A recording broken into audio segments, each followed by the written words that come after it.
Basically जो सबसे पहले फाइनेंशियल रिपोर्ट्स होती हैं किसी भी कंपनी की, सबसे पहली जो रिपोर्ट कंपनीज को सबमिट होती है, मैनेजमेंट को सबमिट होती है, वो होती है profit and loss account. 1 year का होता है, क्वार्टरली होता है, मंथली होता है, बट ये पीरियड होता है। लाइक अगर हम किसी का क्वार्टरली प्रॉफिट लॉस अकाउंट देख रहे हैं तो उसमें क्वार्टर से रिलेटेड उसका रेवेन्यू, इनकम, एक्सपेंसेस, सारी चीज़ें क्वार्टर से रिलेटेड आएंगी। नेक्स्ट पोर्शन होता है हमारा बैलेंस शीट। बैलेंस शीट हमेशा हमारी एक पर्टिकुलर डेट पर होती है। Like profit and loss account अगर हमारा फॉर द क्वार्टर बन रहा है तो बैलेंस शीट मेरी either as at opening date होगी या एज एट क्लोजिंग डेट होगी। तो बैलेंस शीट के अंदर हमारी एब्सोल्यूट फिगर्स आती हैं एज ऑन पर्टिकुलर डेट। उसके बाद जो बनता है वो कैश फ्लो स्टेटमेंट बनती है। जनरली बहुत सारे कंपनीज के अंदर इसको फॉलो नहीं करते हैं, जनरली प्रॉफिट एंड लॉस या इनकम स्टेटमेंट बना के और कुछ बैलेंस शीट के एक्सट्रैक्ट को यूज करते हैं, जैसे debtors, creditors, inventory, but cash flow नहीं बनाते हैं। कैश फ्लो हमेशा फॉर द पीरियड होता है। लाइक जैसे प्रॉफिट एंड लॉस हमारा फॉर द पीरियड होता है। अगर हम एक क्वार्टर का प्रॉफिट एंड लॉस देख रहे हैं तो उसी क्वार्टर के अंदर मेरा कैश फ्लो क्या हुआ है, डिफरेंसेस के क्या क्या होते हैं हम आगे अभी इस वीडियो में देखेंगे। और इसकी जो रिक्वायरमेंट होती है कैश फ्लो की, वो आज की डेट में इतनी क्रिटिकल क्यों है। प्रॉफिट एंड लॉस और बैलेंस शीट हर कंपनीज के पास है, बट अगर कैश फ्लो नहीं है तो इस चैलेंजिंग सिचुएशन में इसको क्रॉस कर पाना थोड़ा सा टफ रहेगा। सो देखते हैं एक्चुअली कैश फ्लो चाहिए क्यों। कैश फ्लो हमारे बिजनेस का एक ऑक्सीजन होती है। अगर मेरा कैश फ्लो बंद हो जाएगा तो मेरा बिजनेस इमीडिएटली लिक्विडिटी क्राइसिस में आ जाएगा और बिजनेस के ऑपरेशंस को बंद करना पड़ सकता है। बैंक का बैलेंस और इनकम स्टेटमेंट कभी मैच नहीं करती है। लाइक ज़्यादातर बिजनेस ओनर्स जो कंप्लेन करते हैं कि हमारे अकाउंटेंट ने डिटेल्स दी है बट जो इनकम स्टेटमेंट है वो मुझे बहुत प्रॉफिट दिखा रही है, बट वो मेरा प्रॉफिट बैंक में शो नहीं हो रहा है। प्रॉफिट एंड लॉस के अंदर मुझे दिखाई दे रहा है मेरा 50 लाख का प्रॉफिट आया हुआ है, बट बैंक बैलेंस के अंदर 5 लाख 10 लाख रुपए पड़े हुए हैं और इवन लिक्विडिटी की क्राइसिस हमेशा रहती है। लिक्विडिटी और सर्वाइवल के लिए केवल कैश फ्लो ही हेल्प कर सकती है। प्रॉफिट एंड लॉस है बैलेंस शीट कंपनी की लिक्विडिटी को हेल्प नहीं कर पाते। So let's dive into cash flow statement, वो कैसे रन होती है। सो कैश फ्लो स्टेटमेंट के अंदर बेसिकली 3 पोर्शन होते हैं, operating activities, investing activities, financing activities. Let's check one by one. Operating activities का मतलब होता है जो हमारे कंपनी का मेन बिजनेस ऑपरेशंस है, उस ऑपरेशंस के थ्रू मेरा क्या कैश जनरेट हो रहा है, जो प्रॉफिट एंड लॉस से ड्राइव होता है। और इसके अंदर जो हमारे वर्किंग कैपिटल होती है, दैट मीन्स जो डेटर्स, क्रेडिटर्स, बेसिकली जो प्रॉफिट एंड लॉस के अंदर जो स्टेटमेंट्स होती हैं उसकी कॉरस्पॉन्डिंग फिगर जो मेरी बैलेंस शीट के अंदर है उसको इसमें कवर अप करता है। सेकंड होता है मेरा investing activities. Investing activity means company के पास अगर सरप्लस है तो कंपनी उसको इन्वेस्ट करती है या कंपनी फिक्स एसेट्स के अंदर इन्वेस्ट करती है, जिसे हम कैपेक्स भी बोलते हैं। ये सारी चीज़ें मेरी इन्वेस्टिंग एक्टिविटीज़ के अंडर कवर होती हैं। फाइनेंसिंग एक्टिविटीज़ का मतलब होता है जब मुझे कंपनी के बाहर से कोई फाइनेंस पिक करना होता है या मैं किसी को फाइनेंस करता हूँ। दैट मीन्स कंपनी की इक्विटी, कंपनी अगर कोई लोन पिक करती है या कंपनी लोन वापस करती है। सो फाइनेंसिंग मीन्स जो भी कंपनी का इनफ्लो या outflow in terms of equity या डेट अगर मेरा जाता है वो फाइनेंसिंग एक्टिविटीज में कवर होता है। जिन कंपनीज के अंदर जनरली प्रॉफिट लॉस और बैलेंस शीट बनती है, कैश फ्लो नहीं बनाते हैं, उनके लिए ये थोड़ा सा टफ रहेगा। सो इसके लिए हमने एक केस स्टडी तैयार की है। ये रियल लाइफ केस स्टडी है। एग्जांपल लेते हैं। जो बिजनेस का नाम है that is ABC advisers private limited. Nature of business is project consulting. Projects in hand जो अप्रैल 2020 में स्टार्ट हुए हैं 20 लाख से और 30 डेज का ये प्रोजेक्ट है। प्रॉफिट मार्जिन इसमें रफली 25% है। सो इसको देख के बहुत ही ईजिली कोई भी एस्टिमेट कर सकता है कि बिजनेस बहुत ही अच्छा है, बिकॉज 5 लाख का प्रॉफिट आपको एक मंथ में आ जाएगा। कुछ इसमें इंफॉर्मेशन एक्स्ट्रा हैं हमारे पास, जो कस्टमर की पेमेंट टर्म्स हैं कि 30 डेज में पहले हम प्रोजेक्ट कंप्लीट करेंगे, देन सबमिट करेंगे। सबमिट करने के बाद वो हमें बैलेंस पेमेंट देगा। इनिशियली 25%, बैलेंस हमारा 75% मुझे 30 डेज के अंदर मिलेगा जैसे ही अप्रूव होगा। अप्रूवल टाइम 5 to 7 डेज लिया है, वर्किंग टाइम इस प्रोजेक्ट का 30 डेज है। तो दैट मीन्स 30 डेज में मेरा प्रोजेक्ट कंप्लीट होगा, मैं सबमिट करूंगा, 5 to 7 डेज में अप्रूवल मिलेगी और उसके बाद मुझे 30 डेज के अंदर मुझे पेमेंट मिलेगी। सो यहाँ तक देख के कोई डाउट नहीं होता, बिकॉज कंपनी प्रॉफिटेबल है और कंपनी को एज सच कोई प्रॉब्लम नहीं आनी चाहिए। आगे देखते हैं इसका प्रॉफिट लॉस जो हमारे पास है फिगर्स का। 20 लाख का रेवेन्यू है, एक मंथ का हमने लिया है। मंथ की जो सैलरीज हैं 8 लाख हैं, rent 2 lakh, consumable 1,75,000, electricity 50,000, internet and telephone 25,000, marketing and sales 1 lakh और एडमिन एक्सपेंसेस हैं 1,50,000। सो नेट जो मार्जिन है इसका 5 लाख आता है इस तरीके से। नाउ इसके अंदर फर्दर जो इन्फॉर्मेशन दी है रेवेन्यू जैसा कि हमें पिछली स्लाइड में दिया था 25% एडवांस, 75% बैलेंस। सैलरी 7th और नेक्स्ट मंथ, जिस मंथ में काम होगा उसके नेक्स्ट मंथ की 7th तक मुझे पे करनी है। रेंट हमेशा एडवांस रहेगा मेरा। Consumables over the month spend होंगे। Electricity bill normally month end पर आता है तो 15 डेज के अंदर मुझे पे करना है। Likewise internet and telephone. Marketing and sales over the month spend होगा। सेम मेरा एडमिन है, ओवर द मंथ स्पेंड होगा। तो ये मेरी ड्यूरेशंस है, कब कब मेरा अमाउंट कैसे कैसे पे होगा। यहां तक देखने के बाद आपको लग रहा होगा इस कंपनी के अंदर कैश फ्लो या प्रॉफिटेबिलिटी या इसका जो सर्वाइवल है, सर्वाइवल में कोई डाउट नहीं है। बट कंपनी का अगर हम एनालिसिस करते हैं, अगर ये ऑनगोइंग प्रोजेक्ट रहेगा, एक्सपेंसेस मैं सारे सेम एस्टिमेट कर रहा हूँ। इनकम टैक्स एनुअल बेसिस पर मैंने एस्टिमेट किया है 12 lakhs, बिकॉज ये प्राइवेट लिमिटेड है तो रफली 20 और 30% के बीच में इसका टैक्स रहेगा। सो 48 lakhs का प्रॉफिट होगा। So friends, everybody want this type of company जहां पर 2 करोड़ 40 लाख का मेरा बिजनेस हो और 48 लाख का मेरा प्रॉफिट आ जाए। इससे अच्छी चीज कोई नहीं हो सकती, बिकॉज 48 लाख ऑलमोस्ट 50 लाख का प्रॉफिट है। 50 लाख रुपए एक कंपनी अर्न करती है। बट एक्चुअली हुआ क्या, ये बिजनेस रन किया, नेक्स्ट 3 months में कंपनी को -12 lakhs का शॉर्टेज रहा। जो बिजनेस है वो अगले 6 महीने तक नेगेटिव कैश में रहा। कंपनी के पास कैश ही नहीं था स्पेंडिंग का। और जब ये एनुअल ईयर खत्म हुआ, कंपनी के पास केवल 18 लाख रुपए इसके बैंक में थे, जबकि यहाँ देख के पता लग रहा है कि मेरे पास 48 लाख का प्रॉफिट है। बिकॉज ये इनिशियल के 3 months मेरा 12 लाख का शॉर्टेज है, कंपनी का 6 महीने तक नेगेटिव कैश है, बिजनेस ब्रोक हो सकता है। अगर मेरे पास अल्टरनेट सोर्सेज नहीं है, ये बिजनेस मेरा नेक्स्ट 3 months के अंदर क्लोज डाउन हो सकता है। सो फ्रेंड्स, एक्चुअली हुआ क्या, मंथली प्रॉफिट मेरा 5 lakhs का था, फिर भी मेरा कैश फ्लो नेगेटिव रहा मेरा 12 लाख। एनुअल प्रॉफिट मेरा 60 lakhs का था, बिकॉज 12 महीने का 5 लाख प्रॉफिट के हिसाब से। बट कैश इन एंड मेरे पास केवल 18 लाख था। बैलेंस का प्रॉफिट मेरा गया तो गया कहाँ।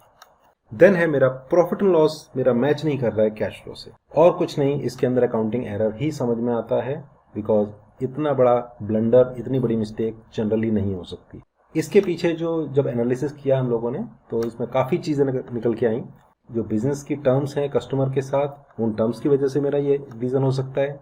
मेरी इनवाइसिंग और जीएसटी की जो पेमेंट है उसका ड्यूरेशन है, जिस तरह से वो डेफर होती है, उसके रूल्स रेगुलेशन है, उसकी वजह से हो सकता है। TDS deduction important role play करता है, क्योंकि कस्टमर मेरा टीडीएस भी काट के मुझे पेमेंट करेगा। जो एक्सपेंसेस की पेमेंट है उसका टाइमिंग डिफरेंस है, जैसे सैलरी मेरी मंथ एंड पे होती है, रेंट मेरा एडवांस में पे होता है, और इसी तरह की बहुत सारी एलिमेंट्स हैं, बट ये मेजर एलिमेंट्स हैं जिसको हम इस वर्कशीट में डिस्कस करेंगे। सो जब इन चीज़ों के ऊपर हाईलाइट करके इनका सॉल्यूशन निकाला गया, उस सॉल्यूशन निकालने के बाद बेनिफिट क्या हुआ, कंपनी ने उसका एक्शन लिया, और उसके बाद कंपनी के पास कोई शॉर्ट नहीं रहा कैश का किसी भी मंथ में। कैश इन हैंड, जो क्लोजिंग कैश इन हैंड था, वो 16 lakhs से अप हो गया, और कंपनी के पास ड्यूरिंग द ईयर सरप्लस रहा इन्वेस्ट करने के लिए। सो फ्रेंड्स, ऐसा हुआ क्या, इसके लिए हमें कैश फ्लो को समझना ही पड़ेगा, बिकॉज प्रॉफिट एंड लॉस से मेरी पिक्चर बिल्कुल ही डिफ्रेंशिएट होती है। प्रॉफिट एंड लॉस देख के मुझे ये पता लगता है कंपनी बहुत ही अच्छी प्रॉफिटेबल कंपनी है, और that must be cash rich company. But ऐसा कंपनी के साथ हो सकता है, ये हम बिलीव ही नहीं कर सकते। विदाउट कैश फ्लो इस चीज़ को जज कर पाना, इस चीज़ के अंदर चेक कर पाना इम्पॉसिबल है। सो ये जो सारे चेंजेस हुए, इसके लिए हमें चेक करने के लिए अब हमें इसके फाइनेंशियल्स को चेक करना पड़ेगा। फ्रेंड्स, जो फाइनेंशियल स्टेटमेंट्स होती हैं वो बेसिकली 3 पोर्शन को मिला के बनती हैं।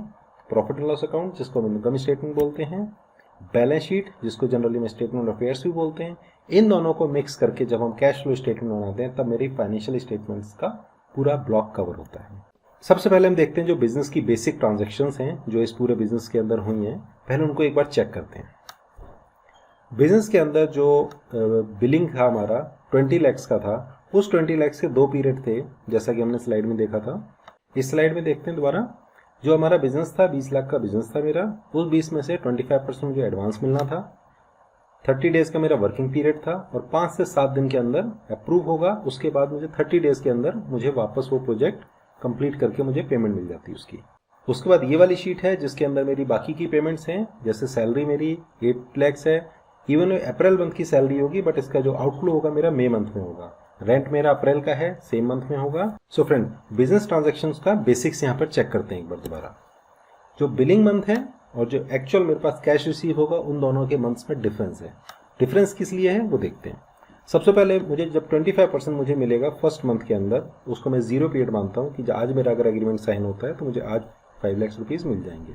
वो 5 लाख मुझे मिलेंगे, मुझे उसका इनवाइस रेज करना पड़ेगा, तो उसके ऊपर मुझे 18% GST चार्ज करना पड़ेगा। कंपनी जो मुझे पे करेगी वो TDS काट के करेगी, दैट मीन्स 5 लाख का बिल प्लस GST में रेज करूंगा, मुझे TDS काट के 5,40,000 की पेमेंट मिलेगी।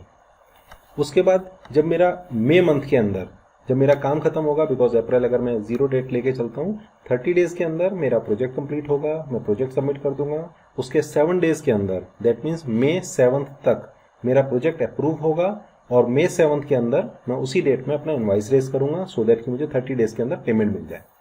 30 डेज मेरे कब पूरे होंगे? 37 डेज में। दैट मीन्स मेरा अप्रैल पूरा जाएगा और मई मंथ में 7 को मैं बिल रेज करूंगा। पेमेंट मेरी आएगी 7 जून तक, बिकॉज 30 डेज का पीरियड है।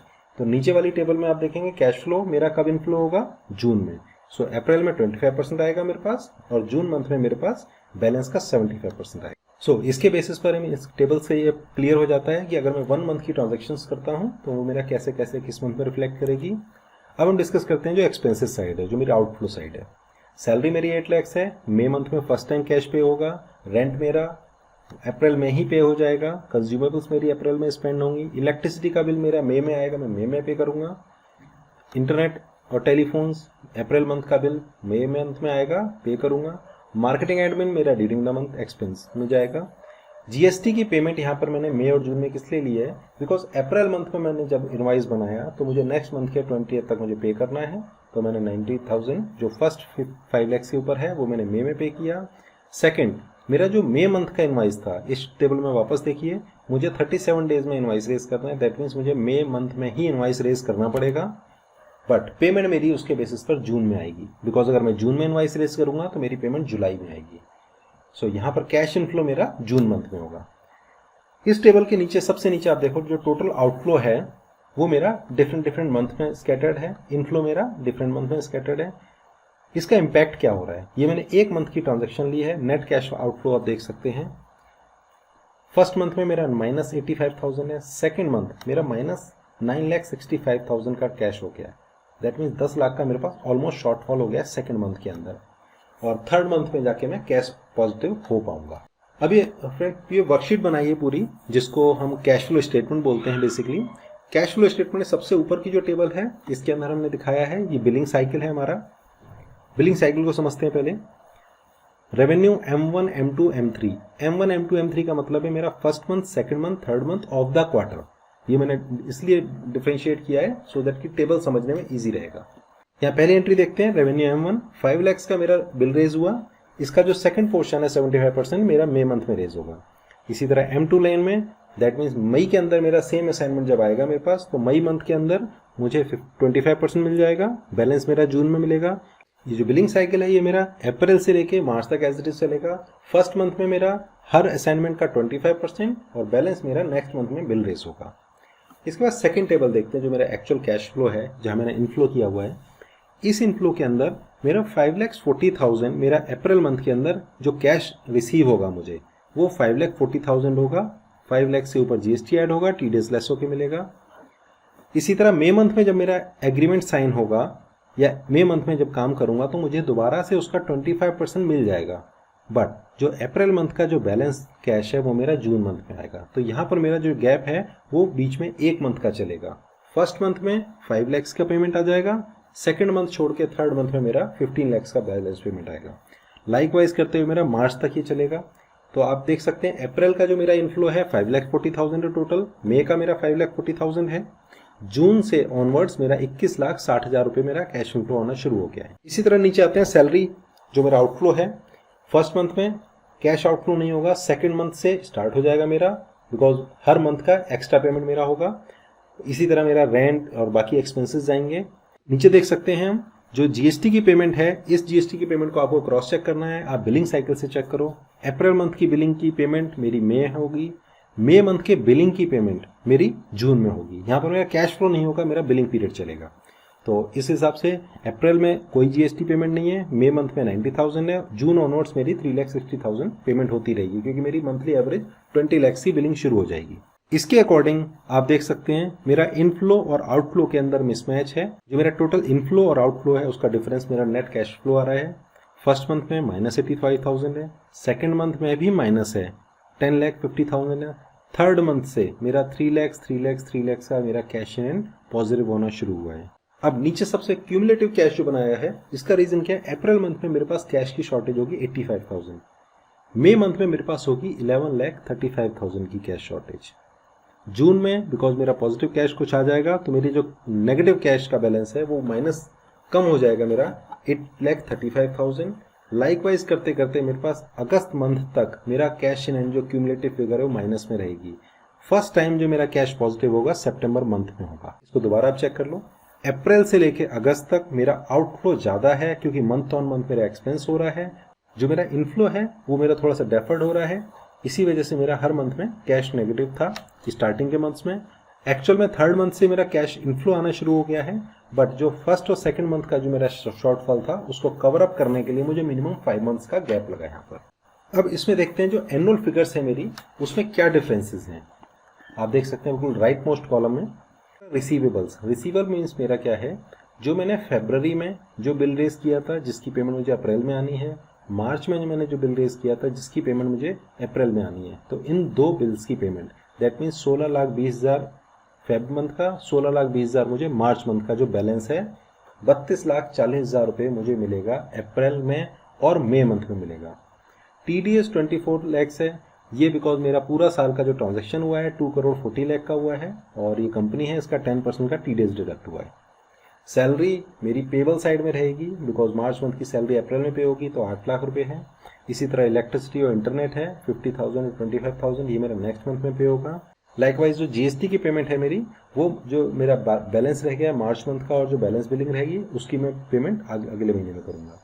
यहाँ आप देख सकते हैं जो एनुअल पर मेरा कैश इन हैंड है, जो मेरा कैश नेट कैश बचेगा मेरा 18,65,000 बचेगा, मतलब करीब मेरा 19 लाख रुपए का कैश बचता है, जबकि as per profit and loss account मेरे पास 60 लाख का बैलेंस आना चाहिए।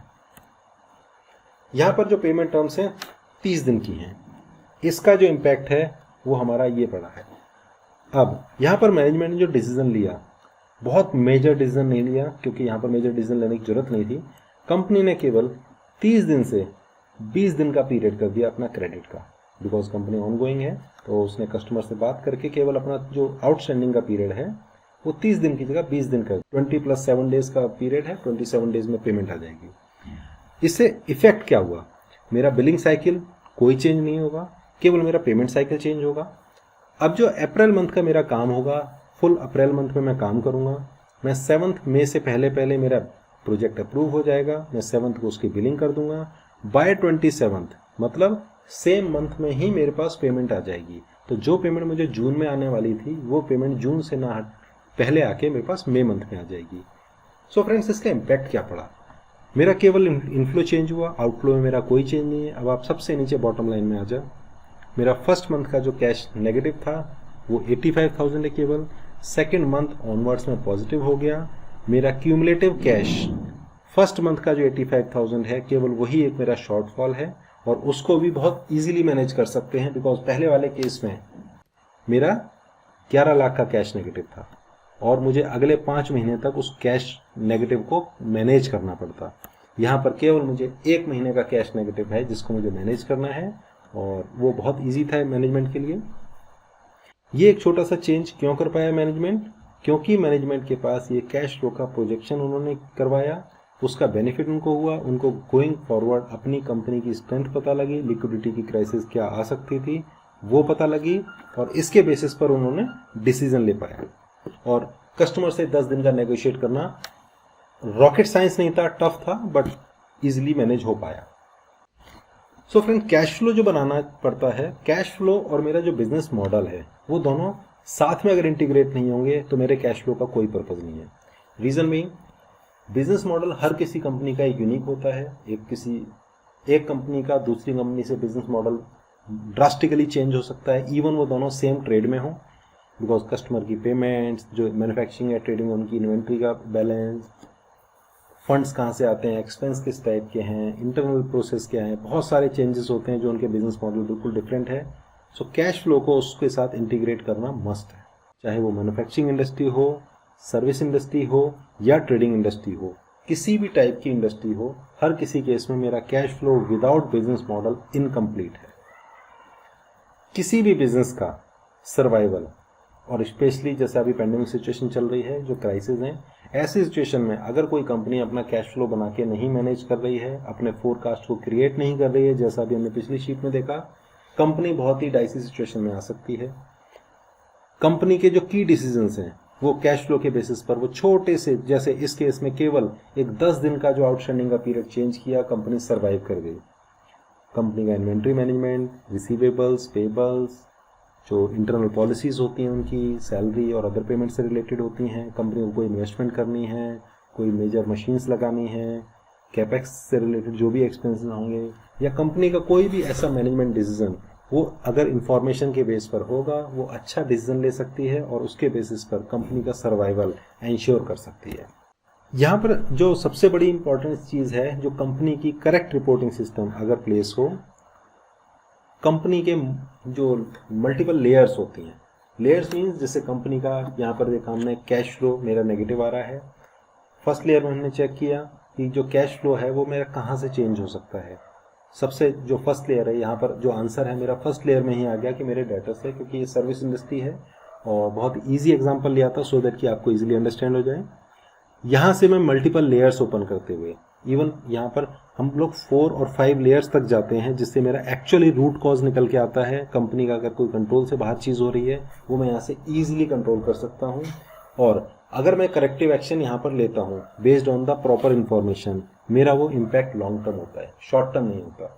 जैसे कंपनी, अगर ये कंपनी, जैसे हमने इस एग्जांपल में देखा, अगर कंपनी शॉर्ट टर्म डिसीजन लेती तो वो एक सिंपल सी ओडी ले लेती, बिकॉज अगर वो कोई प्रोजेक्शंस नहीं होता, सेकंड मंथ में उसको और सडनली कैश नेगेटिव होता, देन वो फॉलो अप करते और उनको पेमेंट कहीं से नहीं मिलती, देन उनको बैंक फाइनेंस या कहीं से फाइनेंस उठाना पड़ता। बिकॉज अनप्लान फाइनेंस होता तो ये भी चांसेस हैं कि उनको हायर रेट पर फाइनेंस उठाना पड़ता और इंटरेस्ट की कॉस्ट मेरी ओवर एंड अबव जो मेरा प्रॉफिट है वो भी उससे रिड्यूस हो जाता है। तो जो एक्शंस हैं, मैनेजमेंट एक्शन ले सकता है based on the correct reporting system. So यहाँ पर जो मैनेजमेंट रिपोर्टिंग सिस्टम है, बेसिकली इसके 2-3 पार्ट्स होते हैं जिसको हम जनरली डिस्क्राइब करते हैं। फर्स्ट पार्ट होता है मेरा फाइनेंशियल रिपोर्टिंग सिस्टम, जिसके अंदर normally profit loss, balance sheets and cash flow आ जाता है।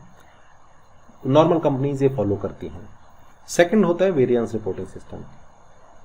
जनरली कंपनी ये फॉलो नहीं करती हैं, वो प्रॉफिट लॉस और बैलेंस शीट देख के उससे आइडियाज लगाती हैं, बट कोई मैकेनिज्म नहीं है जिसके थ्रू उनका वेरिएंस रिपोर्टिंग हो सके, और इस वेरिएंस रिपोर्टिंग के थ्रू ही मल्टीपल लेयर्स पर डिगिंग हो सकती है। जो प्रॉब्लम है, कोई भी प्रॉब्लम अराइज होती है, उस प्रॉब्लम के रूट कॉज तक हम जा सकते हैं। इसके बाद होता है हमारा trend reporting system. So friend, trend मेरा लॉन्ग टर्म में इम्पैक्ट करता है, जो रिपोर्टिंग सिस्टम का एक इंटीग्रल पार्ट है। वेरिएंस से डिफरेंट होता है बट इसका इम्पैक्ट बहुत लॉन्ग टर्म होता है। अगर मैनेजमेंट को कोई भी लॉन्ग टर्म डिसीजन लेना हो, उस केस में वेरिएंस रिपोर्टिंग सिस्टम से ज़्यादा ट्रेंड रिपोर्टिंग सिस्टम है जो उसको हेल्प करता है।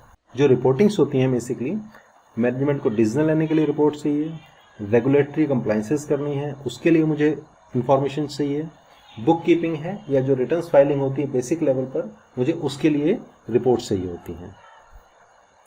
सबसे ज़्यादा जो नंबर ऑफ ट्रांजैक्शंस होती हैं मेरा बॉटम लेवल पे होती हैं बुक कीपिंग और रिटर्न्स के लिए। उससे कम मेरी इंफॉर्मेशन चाहिए होती है जिसमें मेरी क्वालिटी और क्वांटिटी दोनों ही डाउन हो जाती हैं रेगुलेटरी कंप्लाइंसेस में। मैनेजमेंट डिसीजन के लिए बहुत ही क्रिटिकल क्वालिटी चाहिए और बहुत ही क्रिटिकल टाइप की रिपोर्ट चाहिए, तो मेरी क्वांटिटी एंड क्वालिटी बहुत ही रिड्यूस होती हैं बट उनकी क्रिटिकलनेस बहुत इंप्रूव होती है, बट उनकी क्रिटिकलनेस बहुत इंपॉर्टेंट होती है बिकॉज एक छोटी सी गलत इंफॉर्मेशन के बेसिस पर लिया गया गलत डिसीजन कंपनी के सर्वाइवल को हिट कर सकता है। सो रिपोर्टिंग की जो क्वालिटी एंड क्वांटिटी है जो मैनेजमेंट लेवल पर जाती है, उसके बेसिस पर जब इंफॉर्मेशंस को गैदर करके उसकी variance, trend and financial forecast करते हैं, मल्टीपल लेयर्स पे जाके जब उसकी डिगिंग होती है, बेसिकली उसके रूट कॉज तक जाके जब उसका एनालिसिस होता है, उसका करेक्टिव एक्शन होता है, सो लेवल वाइज कंपनी की ग्रोथ उससे बहुत इम्पैक्ट करती है। अगर हम नॉर्मली छोटे से लेवल पर ही, जैसे प्रॉफिट एंड लॉस और बैलेंस शीट है, अगर उस लेवल पर कंपनी ऑपरेट करते हैं तो कंपनी की ग्रोथ के चांसेस थोड़े से कम होते हैं। कंपनी की अगर डिफरेंट लेवल पे मल्टीपल लेयर्स को डिगिंग करके, मल्टीपल लेयर्स में जाके उसका रूट कॉज निकाल के अगर हम उसको करेक्टिव एक्शन लेते हैं, in the long run company बहुत ही अच्छे रोबस्ट तरीके से ग्रो कर सकती है। सो फ्रेंड्स, अभी हमने इसमें बेसिकली देखा जो कैश फ्लो स्टेटमेंट होती है उसकी कितनी ज़्यादा इंपॉर्टेंस होती है, और किसी भी कंपनी का जो मैनेजमेंट इंफॉर्मेशन सिस्टम है वो without FRS, VRS, TRS and financial forecast incomplete है। बिजनेस मॉडल और कैश फ्लो स्टेटमेंट दोनों को मर्ज करना जरूरी है, इंटीग्रेट करना जरूरी है, बिना उसके मेरा कैश फ्लो प्रॉपर तरीके से रिफ्लेक्ट नहीं होगा। आई होप इस वीडियो से आपको कुछ इन्फॉर्मेशन मिली होगी कंपनी का मैनेजमेंट सिस्टम कैश फ्लो से रिलेटेड। अगर फर्दर किसी इसकी इन्फॉर्मेशन चाहिए, ये कैश फ्लो कैसे क्रिएट होता है, उसके टेम्पलेट चाहिए जो हमने बना रखा है, आप यहाँ देख सकते हैं। बिकॉज ये कैश फ्लो बनाने के लिए डिफरेंट शीट्स हैं, लाइक ये प्रॉफिट लॉस के लिए हैं, ये कैश फ्लो की जो बेसिक अजम्पशंस हैं उससे रिलेटेड है। यहाँ पर मैंने जो छोटा सा एक चेंज किया, उस चेंज का इम्पैक्ट क्या पड़ेगा उसको असरटेन करने के लिए उसका ये मॉडल बनाया है। तो अगर किसी को टेम्पलेट चाहिए या वो प्रेजेंटेशन चाहिए वो कमेंट के अंदर मेंशन कर सकता है। चैनल को सब्सक्राइब और लाइक जरूर कीजिए और नोटिफिकेशन ऑन कर देंगे तो नेक्स्ट टाइम जब इसका एक्सेल प्रिपेयर करने का वीडियो मैं रिलीज़ करूँगा तो आपको बहुत ही जल्दी उसका इंटीमेशन पता लग जाएगा।